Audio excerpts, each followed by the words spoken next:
C'est sur ton terme.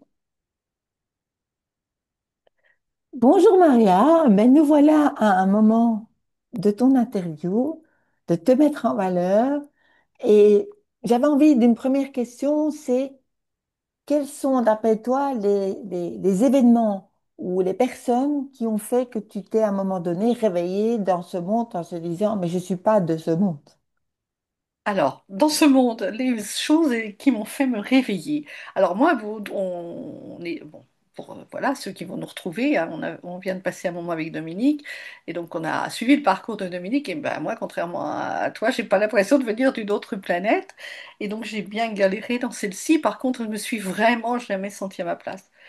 J'ai l'impression que, ouais, ça a été ça toute ma vie. Chez nous, on dit le cul entre deux chaises. Et c'est vraiment ça que j'ai Oui, vécu mais tout le ça temps. se dit en français, en Belgique Ça se dit en aussi, en fait. Belgique aussi. C'est une Voilà, expression typiquement française. voilà, On va peut-être pas l'utiliser aussi souvent que vous, mais oui, on la voilà. connaît en Et fait. donc, non, mais après, c'est vrai que ça se dit pas non plus dans un certain monde. Mais moi qui viens de la campagne, c'est quelque chose, voilà. J'ai été bercée avec des expressions de la campagne. J'ai pas vécu au milieu des Mhm. livres, rien du tout. Et donc, je pense que cette conscience d'ailleurs de dire le cul entre deux chaises, c'est pas quelque chose, enfin, c'est quelque chose que j'ai mis en revisitant mon passé. À quel moment j'ai vraiment basculé et commencé à revisiter ce passé? Alors là, c'est quand je me suis trouvée toute seule face à moi-même, en 1998, après le décès de mon deuxième mari. Et j'avais à ce moment-là cessé mon activité professionnelle parce que je m'étais arrêtée très jeune du fait que je pouvais, puisque j'avais eu quatre enfants. Et ensuite, voilà, pendant 2 ans, ben, je me suis préparée, ce qui aurait pu s'appeler une retraite. Alors bon, j'avais pas 50 ans pour le savoir quand même. Et puis, ben, 6 mois après cet arrêt de mon activité professionnelle, ben, Michel a déclaré un cancer, donc un cancer de la gorge, qui s'est bien soigné malgré tout, hein. Et ce qui est fabuleux, c'est que au bout de, allez, 18 mois, où j'avais, après avoir été institutrice, j'ai joué les infirmières, je l'ai beaucoup accompagnée dans cette maladie. Et puis un jour, ben, les médecins ont dit, c'était un mois de juillet, ben, tout va mieux maintenant. Bon, au lieu de revenir dans 3 mois à l'hôpital, parce qu'il avait trois médecins qui le suivaient, donc voilà. Et la principale, celle qui supervisait le dossier, elle a dit, bon, ben maintenant, vous pouvez recommencer vous reviendrez que dans 6 mois. Bon, on peut partir en voyage, donc oui, d'accord. Et j'avais préparé un voyage à La Réunion, donc je trouve ça extraordinaire. Parce que La Réunion, j'y suis jamais allée. Mais voilà, il se trouve que je te retrouve toi qui est à La Réunion, c'était Ken il y a 15 jours, qui est aussi à La Réunion. Et donc j'ai entendu parler du Sri de Mafat et de tout ça. Et puis, Mhm. ben voilà, le voyage se préparait tranquillement. Et puis, ben, malheureusement, un jour de 15 août, alors ça va bientôt faire, donc depuis 98, tu vois, ça va bientôt être l'anniversaire. Je suis partie au marché. Quand je suis revenue, mon mari était décédé. Et donc là, ça a été le gros choc. Parce Ouais. que, bah, d'abord, pas un choc parce que je suis une hyperactive. Donc, qu'est-ce que j'ai fait? Toujours dans le vif, voilà, de l'action. Il a fallu régler les problèmes avec mes beaux-enfants, etc., etc. Et puis, à un moment, bon, bah, je me suis retrouvée là, du coup, toute seule face à moi-même. Et j'aime à dire qu'il a fallu que j'aille voir avec qui je vivais depuis 50 ans sans le savoir. Donc, c'est là, Mhm. pour moi, c'était le premier gros, gros choc qui fait que, Mhm. bon, j'avais eu des petits trucs, des petites lueurs, hein. J'ai pas non plus vécu 50 ans sans aucune lueur. Mais avant, j'avais l'impression d'avoir vécu. Aujourd'hui, quand je revisite, quand même comme un robot. Les messages avaient été là, tu vois. Mais toi, tu nous parlais tout Mhm. à l'heure du Mexique, et puis le lendemain, on te reparle du Mexique et t'y vas. Mais à cette époque-là, je savais pas ce que c'était que des messages. Donc, j'ai eu des moments de survie, d'instinct de survie, tu vois, genre, Mhm. bon, bah, c'est bon, maintenant, c'est pas vous qui décidez pour moi. La quatrième grossesse, au quatrième accouchement, j'ai failli rester voilà, à l'hôpital, et puis mes enfants, bah voilà, ils se seraient débrouillés tout seuls, et c'était pas mon chemin. Mais j'ai dit, je prends la pilule, que vous le vouliez ou non, et bah, j'avais vu un gynéco pour la première fois. Et bon, là, j'ai choisi. Il y a eu des moments comme ça où j'ai choisi, mais après, ben, quand tu rentres chez toi, malgré tout que tu t'en es sorti après 12 jours d'hôpital et puis que tu te retrouves à la maison avec trois enfants et puis la quatrième en couveuse à, combien, à 40-50 km de chez toi et que tu peux pas aller la voir, je me sentais pas mère, donc c'était pas dramatique pour moi, mais il n'empêche que j'assumais. Et comme j'assumais, ben voilà, tu repars dans le flux de la vie et à nouveau, tu ne sais plus que tu existes, quoi. Tu ne sais plus qui tu es. Enfin, Mhm. c'est comme ça que je l'ai vécu. Je ne savais pas qui j'étais et ça fait donc Mhm. depuis les années 2000 que j'apprends à savoir qui je suis. Mais en Et fait, aujourd'hui, je je peux pense dire un que être tu de es lumière l'exemple de incarné parce beaucoup que, de gens, hein. tu dis? C'est un exemple de beaucoup de gens. Il y a beaucoup de gens qui ne sauront jamais qui ils sont, C'est mais vrai, en c'est fait, vrai. il y a souvent un choc, qui soit émotionnel, qui soit maladie, qui soit... Voilà, Exactement. il y a toujours ça. On est bien d'accord. Alors, quel est le matin la première chose que tu fais avant de sortir de ton lit? Avant de sortir de mon lit, si j'étais une nana bien, voilà, mais je suis une nana bien, de toute façon, je suis divine et parfaite, même si je ne le fais De toute pas. façon, ça, oui, t'es pas là-dedans. Alors j'arrête de me fustiger. Ouais, allez, j'essaie quand même en posant les pieds par terre de dire je suis. Je suis un être de lumière, je suis le chemin, je suis la vie, parce que c'est vraiment le chemin de Saint-Jacques-de-Compostelle. Moi, voilà, l'esprit qui m'enseigne, c'est l'esprit du chemin. C'est vraiment lui qui me porte. J'ai fait Saint-Jacques-de-Compostelle, c'est encore une expression. J'ai cheminé, j'ai marché 75 J'ai jours. cheminé, Jacques de Qu'est-ce que ça t'a apporté, ça, ce chemin? Je suis toujours curieuse parce que moi rien Alors, que l'idée écoute, de marcher pendant des jours, je fais, et moi, je peux t'en mais parler pendant des jours de ce que ça m'a apporté et de ce que ça qu'est-ce que m'apporte c'est? encore. Est-ce que tu as senti un avant et un après? Et qu'est-ce que Oh tu mon avais Dieu, avant et si qu'est-ce tu que tu avais savais l'avant et après? l'après. Alors, bon, Michel est décédé en 1998, donc en 2000, début 2007, j'ai quitté ma maison, mais j'avais eu entre autres un autre compagnon, et là j'ai fait séminaire de développement personnel, j'ai rencontré tous les accompagnants dont je pouvais avoir besoin, et je les rencontre toujours, puisque la preuve, aujourd'hui tu es là en face de moi, donc c'est juste magique. Et j'avais déjà commencé un bout de chemin. Et puis au mois de janvier, j'avais quitté ma maison, je travaillais sur l'ingérence. Une amie m'avait dit, tu prends un truc plus petit, comme ça personne ne viendra s'ingérer chez toi. Mais tu ne pourras plus t'ingérer chez les autres, évidemment. Ok, d'accord. J'avais déménagé, janvier, elle m'appelle. Alors c'était elle en plus à qui j'avais loué la maison où j'habitais. Et elle m'appelle et elle a ah, j'ai dit, mais moi, Catherine, j'ai pas eu mon tirage de tarot cette année. Qu'est-ce que c'est que cette histoire-là? Elle me dit, bah, viens dimanche, tes enfants sont avec leur père, on fait ça. Donc je retourne dans la maison où j'avais habité pendant 1992 à 2007, tu vois, puisque avec Michel, on avait habité cette maison en 1992. Et donc, elle me dit, je te verrais bien partir à Saint-Jacques. Oh, d'accord, ma carte de l'année, c'était le mat. Tiens donc. Ok. Donc, elle étale toutes les lignes de toutes les cartes du tarot. Il en reste une pour la carte de l'année. Je l'interromps parce que je sais que quand elle est en canalisation, je l'interromps pas, mais je l'interromps quand même. Je dis, c'est quoi ça, Saint-Jacques? Quelque chose dont j'avais jamais entendu parler. Elle me dit, j'ai une copine qui l'a fait, je te raconterai. Je dis, bon, elle me dit, je te raconterai après. Bon, d'accord. J'ai quand même eu le temps de tendre la main et de lui dire, top là, Catherine, je pars à Saint-Jacques. Le truc qui m'est tombé dessus comme ça, tu vois. Tombé dessus comme ça. Et j'ai fixé la date de départ, le jour de l'anniversaire de mon mari qui était décédé. Je suis partie 10 avril 2007 sur le chemin. Et alors là, ça a été. Là, j'ai su, tu vois, ce que c'était que les messages. C'est là, j'étais à peine sur le chemin que déjà j'avais un message qu'il fallait que je retourne habiter dans la maison que j'avais quittée. Euh, tout m'y ramenait, je dirais, pendant ces 75 jours, j'ai commencé. Ben, ça a été que 75 jours de rencontre avec moi-même, de méditation, tu vois. J'avais déjà commencé quand même pendant Enfin, tu étais moins hyperactive et tu pouvais Évidemment, laisser les messages descendre. évidemment, les messages descendaient. Alors les messages, moi je ne suis pas pour l'instant ni clairaudiente ni clairvoyante. C'est plutôt de la clairconnaissance. C'est je sais. Je sais que c'est comme ça. Oui, mais Je dois aller à Saint-Jacques puisque ça m'est chacun est tombé dessus comme ça. différent. Voilà, je veux dire, chacun est différent. Chacun son moyen. Et des Voilà, messages, chacun voilà. son moyen. Et là, j'ai commencé à connecter la colère qui était encore là, parce qu'après le décès, le sentiment d'injustice, parce qu'après le décès de Michel, ben voilà, j'avais trouvé une certaine paix, une certaine sérénité après toutes les vies mouvementées que j'avais eues avant. Et j'ai dit, mais pourquoi c'est encore moi? J'en voulais à la terre entière encore. Et pourquoi ça m'arrive encore à moi? Et j'étais tranquille et on était bien. Ouais, mais j'étais pas faite pour la vie de retraité camping-car et C'est chien, ça. chien, sa mère. C'était pas ce que j'avais choisi avant de m'incarner. Mais voilà, j'ai reconnecté tout ça et ça a été le début d'un grand nettoyage. Et quand je suis rentrée après 75 jours de marche, j'ai dit, bah, maintenant, qu'est-ce que je fais? Je suis allée voir une médium et elle m'a dit, bah, je savais qu'il fallait que je retourne dans la maison. Mais j'ai dit, c'est pourquoi faire? Elle m'a dit, bah, parce que vous allez nettoyer.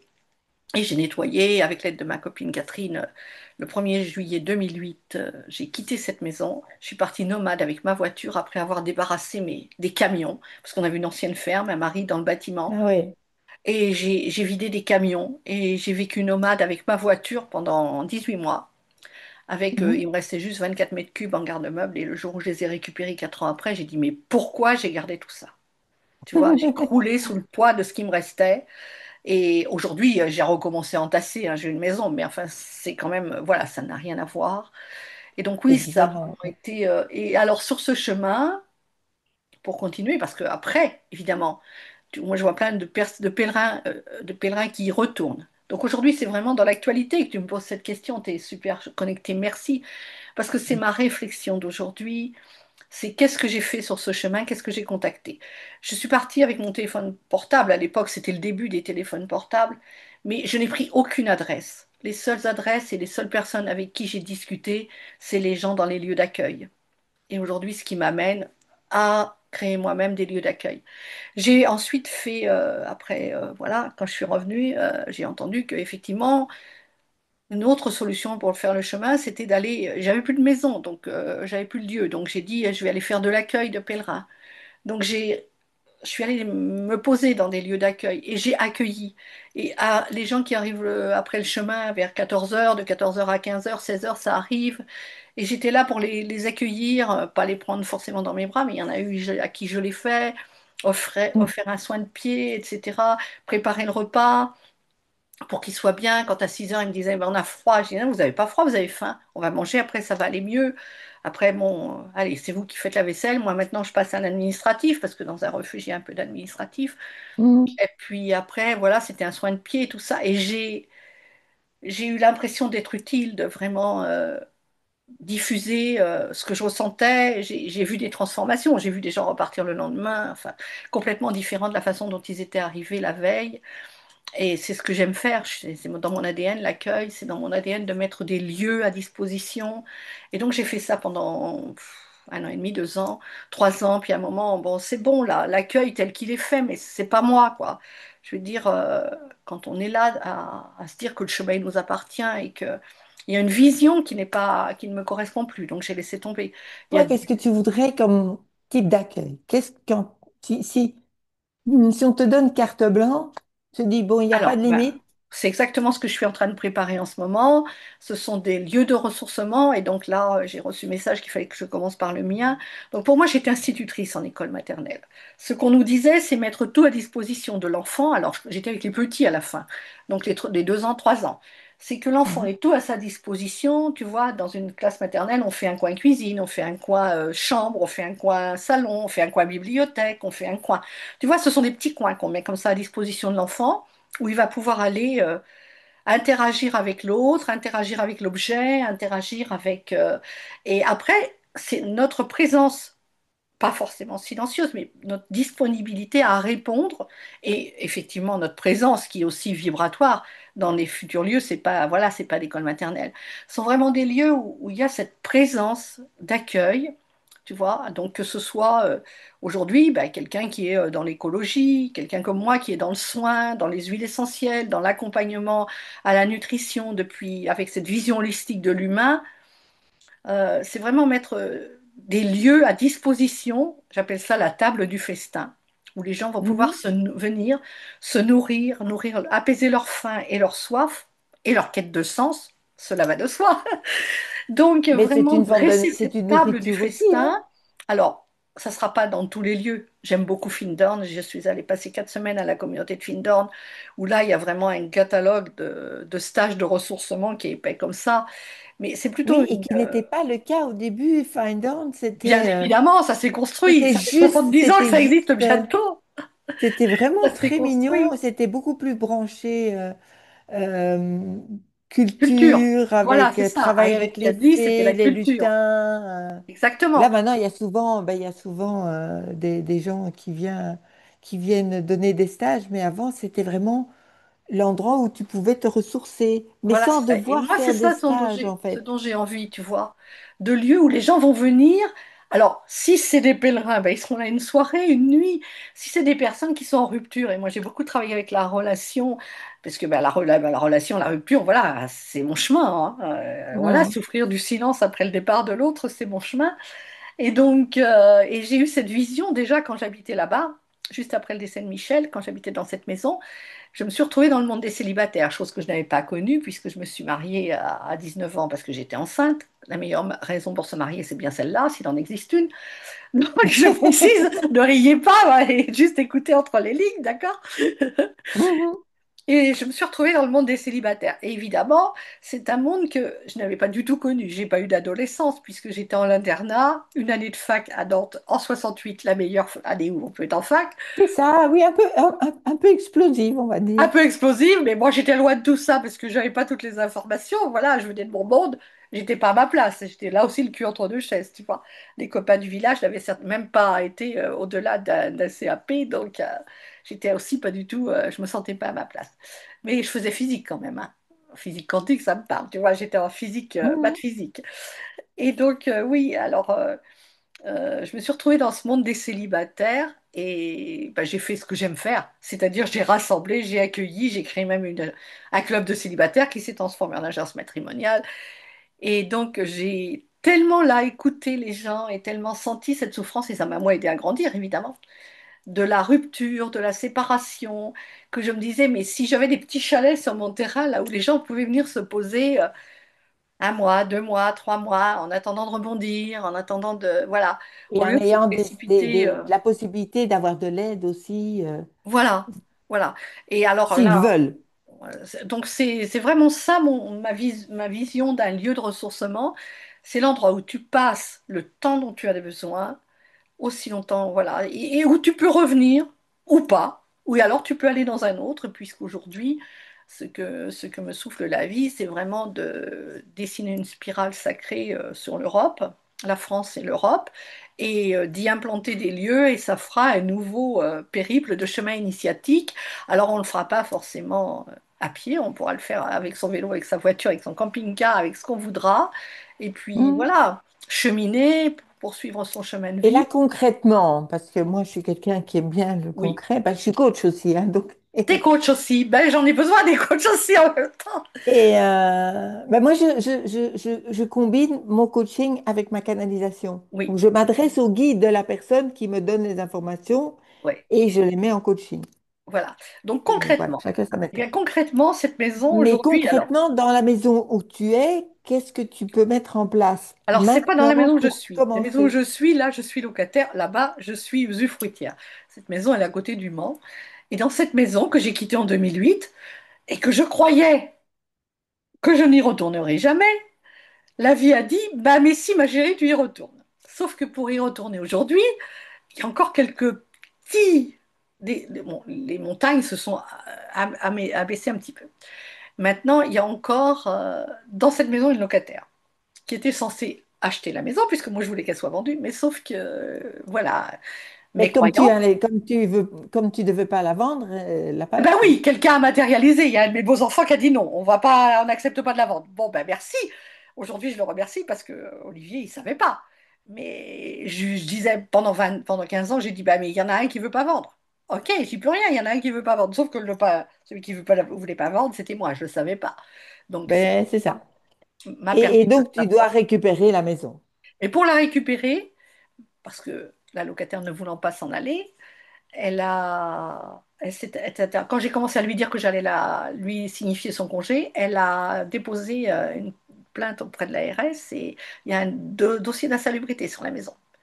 Donc ça veut dire que maintenant, il faut qu'elle soit rendue salubre conformément aux normes de l'ARS pour que je puisse à nouveau lui signifier son congé, puisque pour l'instant, elle est Oui, mais occupante. donc, elle reste dans une maison qu'elle considère insalubre. C'est vrai, Exactement, en fait. exactement. Elle est très cohérente avec elle-même. Enfin, Ah c'est oui, pas mais j'y grave. peux rien, c'est peut-être que moi, je suis Non, pas non. encore assez Mais en cohérente fait, avec moi-même. on va revenir à quelque chose de très simple. Pour l'instant, tu bloques encore pour aller dans cette maison et tu as trouvé ça comme excuse pour pas y aller. Ben oui, certainement, certainement.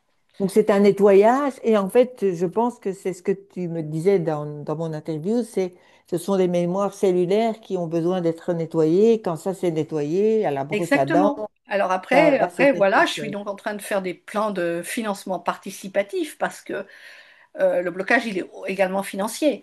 Parce que là, aujourd'hui, je ne suis pas en capacité d'emprunter parce que le fait qu'elle ne me paie plus les loyers, je suis en commission de Oui, surendettement. mais tu peux faire un truc qui est très simple. Ça, c'est le coach qui te parle. Tu fais pas un financement participatif du tout. Tu vas pas dans ce chemin-là parce que ça fonctionne pas. Financièrement parlant, tu peux faire ce qu'on appelle du crowdfunding. Oui, Mais le crowdfunding, c'est 40 000 Oui, mais euros. attends, j'ai pas fini. Tu fais du crowdfunding, c'est-à-dire que tu peux déjà, quand tu vas visualiser la maison, tu sais, tu as 4 chambres, tu as 5 chambres, eh bien, tu vends déjà dans le crowdfunding, tu vends le logement pour un mois, pour 15 jours, pour une semaine. Et quand tu as l'argent et que tu as la maison, ben, les gens pourront venir jouir de leurs biens qu'ils auront achetés à l'avance. Ah, tu penses que toi, il faut... Ben non, parce que moi, je pensais que j'y retournais habiter. Donc, l'idée, je pouvais pas... Comme j'y habitais, je pouvais pas louer pour 15 jours à la maison. Non, mais pas la maison, des chambres. Eh ben, des Tu as chambres, combien j'en de ai chambres pas. dans ta maison? Des chambres, j'en ai trois, dont une pour moi. Donc, Donc, il en ça fait reste deux une à chambres louer. c'est 2 chambres que tu pourrais louer. Oui. Oui, je peux louer deux chambres. C'est une manière d'avoir de l'argent. Parce que si c'est une maison uniquement pour toi, Ah quel non, est non, non, elle l'intérêt n'est pour pas les... unique. Elle Oui, n'est non, pas non, mais uniquement pour moi. Si j'y retourne, c'est pour y installer ce lieu de ressourcement dont je parle. eh Oui. ben voilà, donc tu commences par louer déjà les chambres Je commence en par louer les crowdfunding. 6 jours à l'avance. Parce que comme ça, tu as l'argent avant. Les gens payent anticipativement, ce qui est intéressant parce que ça te permet de faire les travaux. Et quand les travaux sont finis, ben, ils peuvent venir s'y installer. Quand les travaux Le sont temps finis, qu'ils je ont donne le congé à mon réservé. locataire avant. Oui, oui, une chose à la fois. Mais c'est une manière voilà, d'avoir l'argent à l'avance pour pouvoir faire les travaux. Oui, on a bien Et comme ça, conscience. tu Voilà. restes maître d'œuvre. Dans le participatif, tu vas voir, c'est compliqué. Oui. Alors après, Tandis que là, tu restes maître d'œuvre et tu as l'argent. je pensais quand même, si tu veux, que je pouvais aller aussi, peut-être. Alors, bon, j'ai eu d'autres pistes hein, de réflexion. C'est une idée de bail à réhabilitation. Donc, j'ai aussi cette possibilité. Je me disais que la semaine prochaine, j'allais quand même aller voir un banquier avec l'idée de bail à réhabilitation, si ça peut fonctionner. Parce que là, Alors, dans ta phrase, tu vas pas dire si cela peut fonctionner, parce que déjà, tu es dans le doute. oui, tu as raison. Merci, parce que c'est ce que je dirais exactement si j'avais quelqu'un en face de moi qui disait ça. Ouais, bah oui, mais tu sais, on est là pour s'entraider et partager. On est là Donc, pour s'entraider. on a tous occupé à apprendre. On est en apprentissage, comme je dis en 2 mots. Exactement, moi c'est ce que j'écris aussi, voilà. Et donc si Donc, tu me voilà. permets, pour en revenir au chemin, ce chemin qui m'a parlé tout le long enfin parlé, parce que voilà, j'ai écrit cette magnifique phrase que j'ai répétée des centaines de fois, si c'est pas des milliers. Le chemin me parle, et ce matin, il susurre à mon oreille attentive. Donc, cette phrase-là, en réalité, pour revenir aussi à Hélène Caddy et Ama, et c'est vraiment des personnes qui m'intéressent, qui m'inspirent, j'ai envie de dire, à Hélène, si je dois J'ai citer pas trois entendu les personnes. personnes qui t'inspirent. Eh bien, à Hélène Caddy, c'est sûr, Ama, Ah oui, il y en a qui disent oui. et puis aujourd'hui, Emily Wright, qui est une des fondatrices de doTERRA. Tu vois, c'est une personne Hmm. qui impacte le monde, mais vraiment juste, voilà. Et je pense que j'adore prendre les gens dans mes bras, et je sais que quand je les prends dans mes bras, ça fait de l'effet, ça guérit aussi. Et donc, Ah ben, l'amour guérit, hein. voilà. Et donc en 2000, après le chemin, j'ai donc fait ce festival des éveilleurs dont je te parlais dans la précédente vidéo. Et je suis allée à la rencontre de personnes que j'ai interviewées avec des caméscopes à cette époque-là. Et j'ai récupéré 4 ou 5 000 contacts et à qui j'envoyais des newsletters. Et à un moment, j'ai eu envie d'écrire tous les jours. Donc j'avais la petite voix là, Hélène Caddy, j'avais les messages d'Abba, puis j'avais envie de transmettre. Puis j'ai dit à un moment, bah, Hmm. t'écoutes ton envie, ma cocotte, tu écris.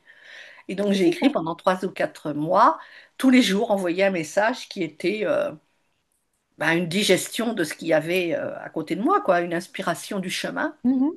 avec ce titre, Le chemin me parle, et que j'ai intitulé La voix du chemin. Et donc, bah, au bout de 4 mois, j'avais l'impression d'écrire toujours la même chose, effectivement, donc j'ai arrêté, jusqu'au jour où, ben, c'était, à quel moment, j'en sais rien, enfin bref, un des amis que j'avais interviewé pour le Festival des Éveilleurs, mais que j'avais connu avant sur les festivals que j'organisais en présentiel, m'appelle et puis me dit, mais j'ai besoin de ton oracle. Je dis, de quoi tu parles, Pierre-Gilles? J'ai jamais écrit d'oracle. Il me dit, si, si, ce que tu nous envoyais là, dans les mails et qui était très nourrissant pour moi et pour mon compagnon. On partageait ça, ça nous servait de... Ok, d'accord. Bon, alors je suis allée rechercher tous les messages, comme je fais toujours les choses sans le savoir. Et là, j'ai relu tous les messages, je les ai corrigés, je les ai remis en forme parce qu'il y avait des fautes d'orthographe, je te dis même pas.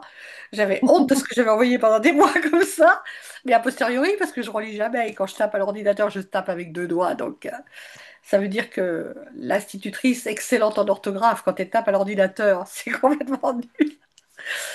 Et puis, j'ai travaillé avec tout ça et je me suis aperçue que ces messages, c'était pour moi. Et donc, je dirais que depuis, allez, 2015, 2016, 2017, bon, allez, ça fait 9 ans à peu près, 8, 9 ans, que ces messages, ils sont là avec moi, qui m'accompagnent, qui sont sous format plastifié, qu'un jour, j'ai entendu qu'il fallait, un, que j'illustre les cartes, deux, fallait que machin, trois, je leur ai acheté une huile essentielle. Et l'année dernière, au mois d'avril, la vie m'a dit, mais non, la brochure, tu n'y échappes pas. Il faut que tu fasses une brochure. Bon, d'accord. J'ai commencé une brochure. Et cette brochure, au bout de 3 jours, bah, ça m'a dit maintenant, bah, tu vas peut-être écrire ton chemin. Parce que sur le chemin de Saint-Jacques-de-Compostelle, on part avec un carnet. Et sur le carnet qui Oui. était fait comme ça, il y avait 3 lignes par jour. Genre, soupe à la truite à tel endroit. Voilà. Genre, Mm. et il y avait trois mots, c'est tout, quoi. Je ne savais pas écrire à cette époque-là, je ne savais pas exprimer mes sentiments. Et aujourd'hui, j'écris, j'écris, j'écris. Et donc, c'est devenu le journal intime d'une allumeuse. Et ce journal intime, il va être inclus dans le coffret, donc dans un coffret qui va être non pas un coffret en carton, mais une pochette en tissu, parce que voilà, j'ai envie que ce soit différent, parce que ce que je fais, c'est toujours différent.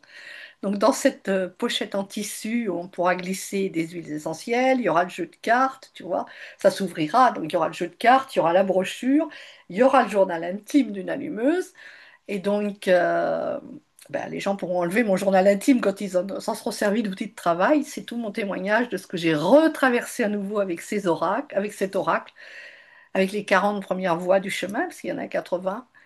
Peut-être un jour, il y aura le deuxième. Et donc, c'est vraiment un outil. Alors, j'ai redonné à relire à une copine, elle m'a dit c'est un outil d'auto-coaching. Ben, je dis ouais, c'est un outil d'auto-coaching. Effectivement. Maintenant, Mm. ben voilà, il est là, il attend aussi des parrains, des marraines, et j'ai mis en place, tu parlais tout à l'heure d'accompagnement collectif, et moi, c'est ce que j'aime faire aussi, au-delà des consultations individuelles que je ne fais pas non plus. Mais, Aussi, euh, moi, j'en fais beaucoup, hein, des consultations individuelles. J'en fais énormément. mais Mais donc, je ne fais pas que ça. J'ai envie voilà, de... Parce qu'à un moment donné, j'aurais plus le temps de m'occuper de l'individuel. Non voilà. plus. Avec, Donc, avec les projets qui sont là, c'est pas l'idée, c'est de possible. faire des classes, ce que j'appelle des classes d'apprentissage.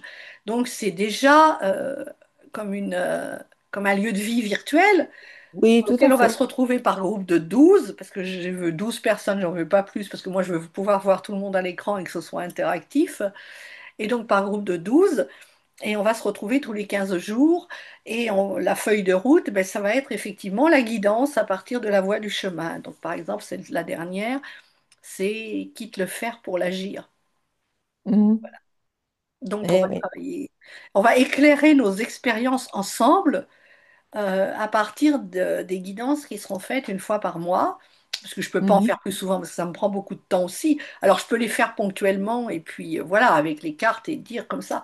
Mais rédiger la feuille de route et tout ça, ça me prend beaucoup de temps.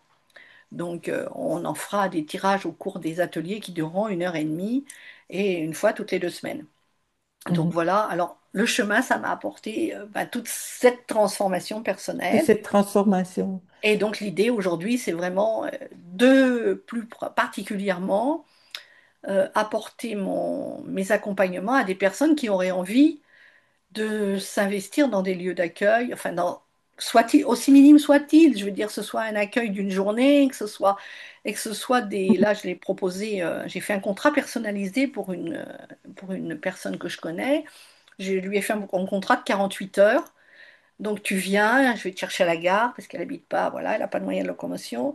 Je te ramène à la maison, le soir on dîne ensemble. Voilà, j'ai tout compté, les repas, les déplacements à la gare, les nuits et mon accompagnement qui va se transformer. Il va y avoir, dedans il y a une guidance et dedans il y a un soin aux huiles essentielles et tu repars avec ta feuille de route et ton engagement à continuer toute seule. Sinon c'est même pas la peine de venir, quoi. Oui, bien sûr.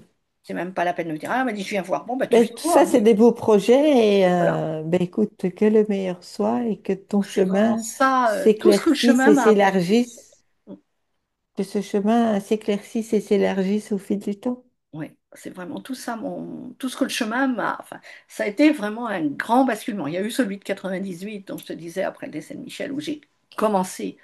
Le psy m'a dit, bah, c'est quoi vos projets, madame, à la deuxième séance? J'ai dit, bah, et là, tu t'aperçois que des projets, tu ne sais pas ce que c'est. Tu n'as vécu qu'à travers les autres, qu'à travers les Mais projets c'est des ça, autres. c'est ça. Créer une famille, l'école, les associations, la mairie, parce que quand t'en as pas assez, t'en rajoutes d'autres, et après tu passes directrice d'école, et après les projets des autres, et aujourd'hui c'est encore beaucoup les projets des autres, parce que ma mère en est pas, parce que machin, mais bon, Mais tu penses à toi. je pense à moi, et là où je suis, j'ai envie de vivre, c'est dans un lieu où effectivement, j'ai pas envie de finir ma vie comme ma mère. Voilà, là quand je la vois, non mais c'est juste épouvantable. Moi, Oui, mais tu n'es pas ta mère. De j'ai toute envie de façon, c'est vivre pas debout possible. et au milieu de différentes générations, donc dans un habitat partagé, euh, voilà, avec le compagnon qui viendra. Mais pour moi, même le compagnon, c'est pas suffisant si tu veux, parce que je pense que Non, parce qu'on ne dépend pas de son compagnon.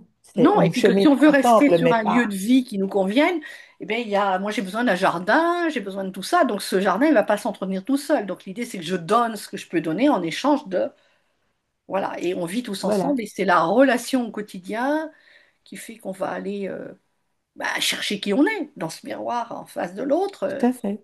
L'autre, il est notre révélateur. Oui, puis l'Europe, elle a besoin qu'on remonte le niveau, hein, parce que l'Europe est vibratoirement un des endroits les plus bas au monde. Et la France est vibratoirement le pays le plus bas au monde, hein. Oui, alors on était, mais en fait, c'est peut-être aussi parce que à un moment, il faut aller juste encore un petit peu plus profond pour pouvoir remonter, Oui, mais la quoi. France a aussi tendance à croire qu'elle a été une grande nation et c'est encore le côté un peu égotique de la Oui, France, mais non. bien sûr. Mais bon, je pense que la vie se charge de faire comprendre que c'est Bah, bon, de là. toute façon, on récolte ce qu'on sème et puis voilà. Exactement, Et puis c'est exactement. très bien comme ça. C'est très bien comme ça. Mais Moi, c'est je vrai pense qu'il y que a un réveil des pays émergents, comme on appelle ça. Je l'ai vu, bah, je l'ai vu au Pérou, je l'ai vu au Mexique. J'ai vu oui, ces pays, les gens ne les connaissent pas, mais waouh, les possibilités qu'ils ont. Et quand ils vont reprendre leur pouvoir sur leur richesse, l'Europe, bonjour, hein. oui. Parce que l'Europe est quand même, on va dire, c'est quand même construite sur le dos des autres. Hmm. Bah, c'est Le OK. tout, c'est que tout le monde retrouve son pouvoir, chacun de façon différente, et La qu'on partage la puissance, même parole. exactement. Moi, j'appelle, c'est toute la limite entre puissance et pouvoir. Et moi, je crois que Ouais. c'est il y a des trucs qui me freinent un peu encore, c'est marcher sur un fil, quoi. Parce que je pense qu'il y a eu des incarnations où j'y étais dans ce pouvoir. Et donc là, je suis toujours, Oui, mais c'est ce qu'on appelle les mémoires karmiques, hein. C'est ouais. évident Je marche toujours sur un que fil, tu vois. beaucoup ben, je le vois puisque je travaille beaucoup sur l'esclavage depuis la Guadeloupe, l'Afrique du Sud, la Exactement. Réunion. Donc, j'aide les gens à se libérer, en fait, de cette... j'ai d'ailleurs créé un soin grâce à un ami en Guadeloupe. Il m'a dit, mais t'es occupé à nettoyer, tu ferais pas un soin pour libérer les gens? Ah ouais, c'est une idée, ça, on va faire ça. Ouais, mais oui, J'ai bien créé sûr. un soin pour se libérer des mémoires d'esclavage, essentiellement dans les régions où, effectivement, esclavage, mais on est tous esclaves. Ah, mais Dominique, c'est pas esclave. Moi, je t'assure qu'ici, moi, je suis complètement dans ça. J'ai écrit un livret, parce que chaque truc est l'occasion d'écrire un livret. J'ai écrit un livret sur les mémoires d'esclavage, parce que j'ai rencontré un homme qui est arrivé là, et il avait un livre, il était en train d'écrire un livre sur les mémoires d'esclavage. Mais lui, il l'écrivait vraiment sur les mémoires d'esclavage. Voilà, faut que les gens ils sachent qu'on a été des esclaves. Mais c'est pas ça, la vie, c'est qu'on est tous des esclaves. On est tous des esclaves. Mais on est Quand tous les des gens doivent se esclavagistes lever aussi. à 6 heures du matin pour aller travailler Ouais. et, et, euh, Mais en et même temps, on est tous des jusque esclavagistes. 70 ans, 80 ans, parce que c'est ça le projet, puisqu'en en Angleterre, ils prévoient déjà de faire travailler les gens jusqu'à 80 ans. Euh, eh ben oui, c'est de l'esclavage, Oui, mais en même temps, on est tous des esclavagistes. bien sûr. Donc, parce qu'il n'y a On pas est l'un jamais, sans on est toujours l'autre. les deux, hein. Il n'y a pas l'un sans l'autre. Et donc, c'est cette Ah non, il conscience n'y a pas de... l'un sans l'autre.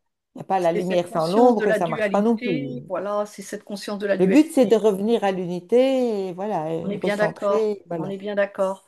Et aller Bah, chercher écoute, je ces te parts d'ombre souhaite et tout ne le pas meilleur les... pour tes projets. Et puis, bah, écoute, Ouais, merci de ce bel échange avec toi et de ce bel espoir que tu donnes au monde et bah, que tu mets en place pas après pas à ton rythme oui, qui va probablement s'accélérer au bout d'un certain temps. Mais bon, voilà, chacun a un rythme différent et chacun a des rêves différents. Le but, c'est de les réaliser pour un monde nouveau, sachant que tout le monde ne va pas y passer.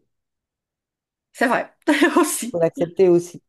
C'est vrai aussi. En tous les cas, merci Dominique d'avoir joué le jeu de l'intervieweuse. Et Mais puis écoute, avec grand plaisir. voilà. Merci à tous de nous avoir écoutés. Et comme on le Merci disait, de cet exemple que tu donnes à tous ces auditeurs. C'est beau. voilà. Merci. Donc merci de liker, de vous abonner, de partager. On le répétera jamais assez. C'est comme ça que ça fonctionne. Si vous voulez que ça rayonne, et voilà. C'est aussi votre petite part de colibri si vous ne savez pas faire autrement, ce que j'aime à dire. Merci à toi. On fait tous notre part et voilà, que le meilleur soit.